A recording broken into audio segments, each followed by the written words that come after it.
तर मित्रांनो, सचिन जाधव व्लॉगमध्ये आपलं स्वागत आहे. आणि सध्या मी आता आहे शिरवली गावामध्ये आणि माझ्या समवेत आहेत ते आमचे रामदादा आगिवले, मुरबाड तालुक्यातील शिरवली गावामधले एक युवा शेतकरी म्हणून त्यांची ओळख आहे. खूप छान प्रकारे ते शेती लागवड करतात. परंतु व्हिडिओ बनवण्याचा मुद्दा असा होता, की काही महिन्यापूर्वी म्हणजे रमजानच्या पिरियडमध्ये त्यांनी कलिंगडाची लागवड केली होती ह्या 1.5 एकर वावरामध्ये. तुम्ही इकडचे ही माणसं सुद्धा बघू शकता. रामभाऊंच्या शब्दाखात्री हे लोकं इथे काम करायला येत असतात आणि यांना सुद्धा त्यांच्यामार्फत रोजगार मिळत असतो.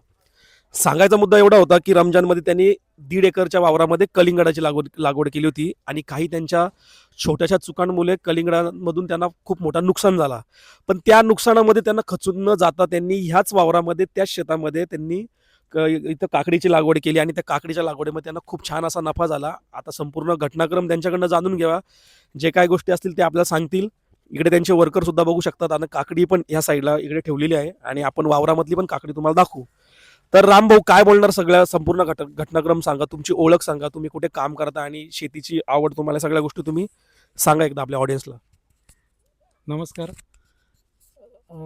पहिल्यांदा मी कलिंगड लावलं होतं, तर त्याच्यात भरपूर नुकसान झालं. पण एक चुकीमुळे माझं फवारणीतून प्रमाण जे असतं मला ज्यांनी सजेस्ट केलं होतं, मी नारायणगाववरून ज्यांच्याकडून औषध आणतो आणि माझा एक सांगण्याचा उद्देश असा आहे का, माणसाने दोन दगडीवर पाय नाही ठेवला. मी दोघांचं ऐकून मी औषध आणलं आणि ते मारलं आणि त्या औषधाचं नाव आहे प्लॅनोप्लिक्स. काय सेटिंग कमी होती मला कलिंगडमध्ये, सेटिंग कमी वाटत होती. मी प्लॅनोप्लिक्स मारला तर ते प्रमाण माझ्याकडून जास्त झालं.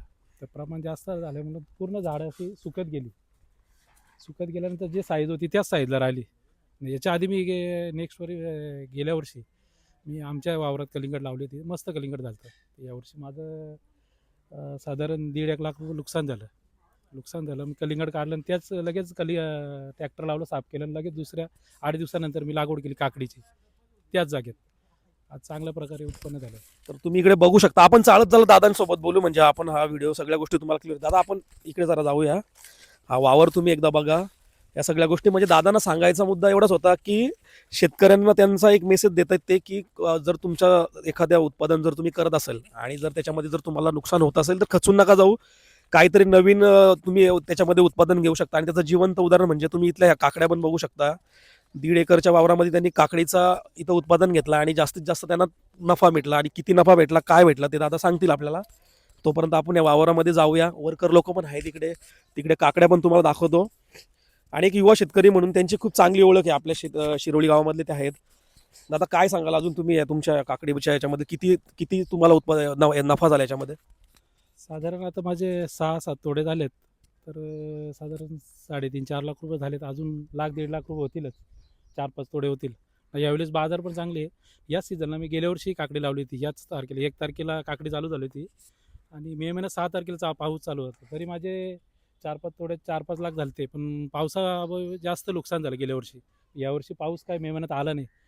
मी साधारण म्हणजे मी ज्यांच्याकडे औषधी घेतो त्यांना विचारत असतो की यावर्षी कधी पाऊस येईल, काय त्यांना सगळ्यांना म्हणजे मी फिरत असतो. आता मध्ये मी सोलापूरला ट्रेनिंगला गेलतोय.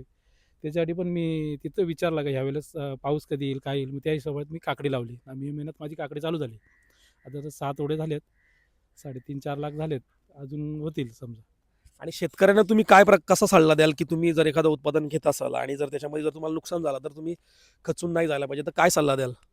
माझं एक म्हणणं आहे का, आम्ही दोघे, मी आणि बबलू आहे, आम्ही दोघे हे करतोय काकडी आणि काम करून आम्ही शेती करतोय.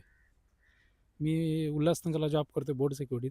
24 घंटे ड्युटी करतो. 2 दिवस सुट्टी असते. त्या सुट्टीमध्ये मी शेती करत असतो आणि माझ्या वडिलांच्यापासून आम्हाला त्यांचं मार्गदर्शन भेटलं. आमचे वडील शिमला मिरची लावायचे. त्यावेळेस लहान असताना, शाळेत असताना आम्ही शिमला मिरचीला पाणी घ्यायला, फवारणी करायला खूप लहानपणापासून काम केलं आणि ती आवड आज परत मला वाटलं शेतीमध्ये यावं म्हणून मी शेती करतोय. तर बघू शकता मित्रांनो, एकदा आम्ही तू वावर पण दाखव, म्हणजे सगळ्या गोष्टी दाखवत आम्ही बोलतोय. म्हणजे दादा जसं बोलतायत, की त्यांनी खूप छान प्रकारे ते जॉब पण करतायत आणि जॉबच्या मध्ये जेव्हा त्यांना वेळ मिळतो तेव्हा ते शेतीमध्ये सुद्धा या सगळ्या गोष्टी ते करत असतात. छोट्याशा चुकीमुळे कलिंगडामध्ये जरी नुकसान झालं असलं तरी खचून न जाऊन त्यांनी खूप सुंदर असं इथे काकडीचं उत्पादन घेतलं. तुम्हाला काकड्या पण दाखवतो. त्या साईडला ते वॉश वगैरे करतायत आणि हा पूर्ण 1.5 एकर वावर तुम्ही बघताय आता व्हिडिओमध्ये. आणि स्क्रीनवर पण मी तुम्हाला दाखवेल जिथे त्यांना जो नुकसान झाला कलिंगडाचं, जे काय त्यांच्या आहेत ते फोटो पण मी तुम्हाला स्क्रीनवरती तुम्ही बघू शकता. ते काय नुकसान झालं, एका स्प्रेमुळे त्यांचा तो नुकसान झालं, पण खचुनाचं त्यांनी खूप छान असं उत्पादन घेतलं. आता आपण बघूया इकडे काकडी सुद्धा बघूया. तिथे बघा कशा प्रकारच्या काकडी आहेत, त्यांची साईज बघा तुम्ही, म्हणजे तुम्हाला सगळा अंदाज येईल की किती छान वगैरे इकडे काकड्या झाल्या. आता इथं पण आहेत वावरामध्ये छोट्या छोट्या, दिसत नाहीत ते आपल्याला, पण तुम्हाला दाखवतो आता काकड्या तिथे. हा इकडे काकड्या वावरामधल्या पण बघूया आणि नंतर तोडल्यानंतर त्या पण बघूया. तिथे साप वगैरे करते सगळे लोक. आधी जवळ आहे बघ काकडे, म्हणजे आता छोटे द्या, म्हणजे अजून एक तोडं होईल ना रामभाऊ. हा अजून 4-5 थोडे होते, चालूच आहे. बघ, किती मस्त एकदम छान असा वावर आहे, एकच नंबर. साईज पण खूप मोठे आहेत.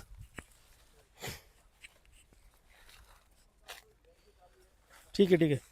आणि हे बघा रामभाऊनी तोडलेल्या त्या काकड्या बघा.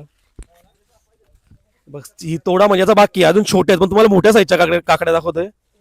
बरोबर साईज साईज. एवढ्या सगळ्या काकड्या आहेत तिथं. आणि ह्या इकडे बघू शकता तुम्ही तोडलेल्या तिकडे. अभि इकडे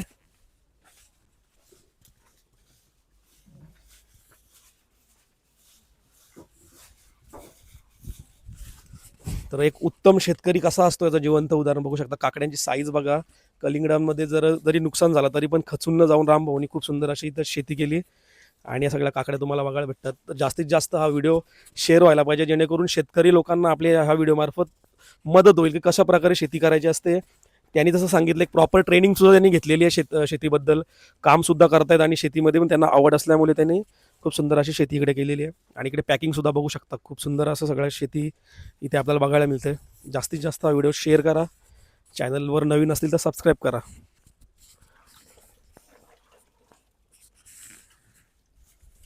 गणपतीला बसेस ना पाहिजे.